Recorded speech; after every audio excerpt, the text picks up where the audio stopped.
नमस्ते बच्चों, कैसे हो? आज हम 7वीं कक्षा का पहला पाठ हम पंछी उन्मुक्त गगन के जिसके लेखक हैं शिव मंगल सिंह सुमन। बच्चों, मैं पहले आपको लेखक के बारे में बताना चाहती हूँ।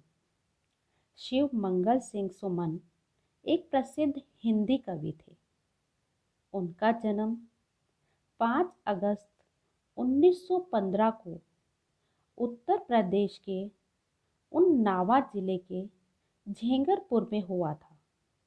उनका मूल नाम शिव मंगल सिंह था और उनका उपनाम सुमन था। उनकी कुछ प्रसिद्ध कविताएं थीं, जो कि गुनिया का यौवन, कलकत्ता का अकाल, चल रही कुंडाली। उन्होंने बहुत सी ऐसी प्रसिद्ध कविताएं लिखी। बच्चों, आज हम उनकी हम पंछी उन्मुक्त गगन की कविता पढ़ेंगे। पाठ पहला हम पंछी उन्मुक्त गगन के कविता है ये, जिसके लेखक हैं शिव मंगल सिंह सुमन। हम पंछी उन्मुक्त गगन के पिंजर बंद ना गा पाएंगे, कनक तीलियों से टकराकर पुलकित पंख टूट जाएंगे। हम बहता जल पीने वाले मर जाएंगे भूखे प्यासे, कहीं भली है कटुक डिबोरी, कनक कटोरी की मैदा से। स्वर्ण श्रृंखला के बंधन में अपनी गति उड़ान सब भूले, बस सपनों में देख रहे हैं तरु की फुनगी पर के झूले। ऐसे थे अरमान की उड़ते, नीले नभ की सीमा पाने, लाल किरण सी चोंच खोल चुगते तारक अनार के दाने। होती सीमाहीन क्षितिज से इन पंखों की होड़ा होड़ी, या तो क्षितिज मिलन बन जाता या तंती सांसों की डोरी। नीड़ न दो चाहे टहनी का, आश्रय छिन भिन कर डालो।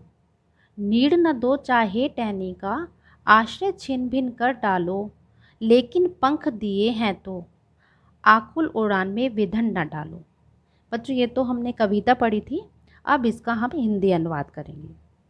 हम पंछी से लेकर पंख टूट जाएंगे, इसका हम अनुवाद करते हैं। पहले प्रसंग। प्रस्तुत पंक्तियाँ हमारी पाठ्य पुस्तक बसंत भाग 2 की वह पक्षी उन्मुक्त गगन के नामक कविता से ली गई हैं। इसके रचयिता शिव मंगल सिंह सुमन हैं।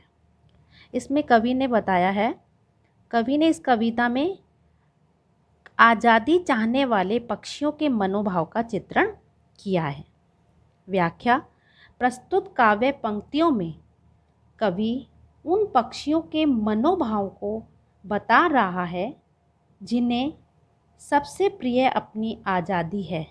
पक्षी कहते कि हम पक्षी बंधन मुक्त आसमान में उड़ने वाले हैं। पिंजरे में बंद रहना हमें पसंद नहीं है। पिंजरे में बंद रहकर हम खुश रह नहीं पाएंगे। पिंजरे की सोने की तीलियों से टकराकर हमारे कोमल पंख टूट जाएंगे। बच्चों, ये जो मैंने आपको बताया था, ये यहाँ से हम पंछी उन्मुक्त गगन से लेकर पुलकित पंख टूट जाएंगे, उसकी व्याख्या करके हमने आपको बताया।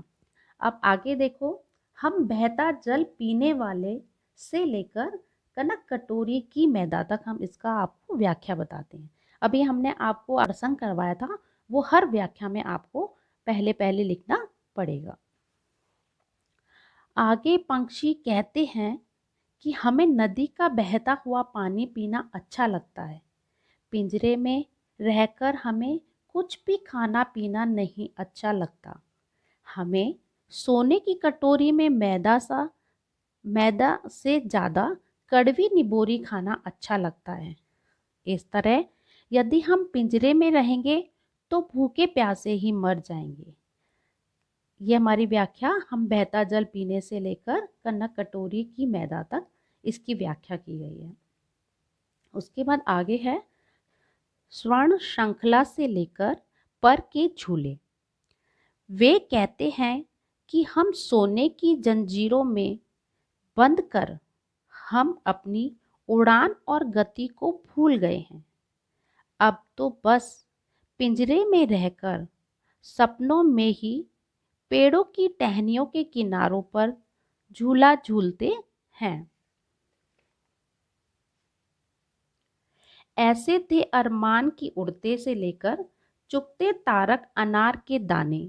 इसकी व्याख्या करेंगे अब हम।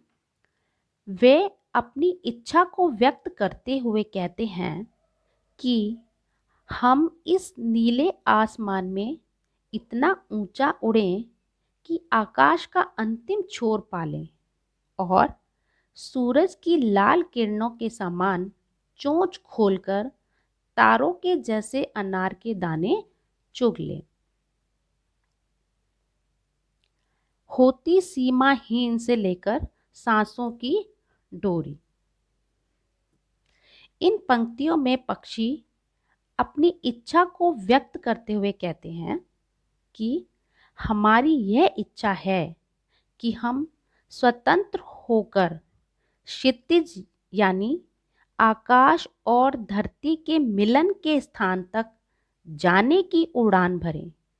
वे या तो इसे प्राप्त करना चाहते हैं या अपने प्राणों को नौछावर कर देना चाहते हैं। भीड़ न दो चाहे टहनी का से लेकर व्याकुल उड़ान में विघ्न न डालें। कविता के अंत में पक्षी सबसे प्रार्थना करते कहता है, चाहे तो हमें घोंसला ना दो और हमें टहनियों पर भी नहीं बैठने दो, पर हमें पंख दिए हैं तो हमारे उड़ान में रुकावट ना डालो।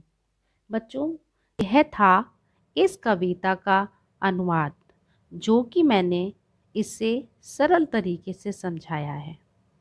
अगली वीडियो में हम इस कविता के प्रश्न उत्तर व शब्दार्थ करेंगे।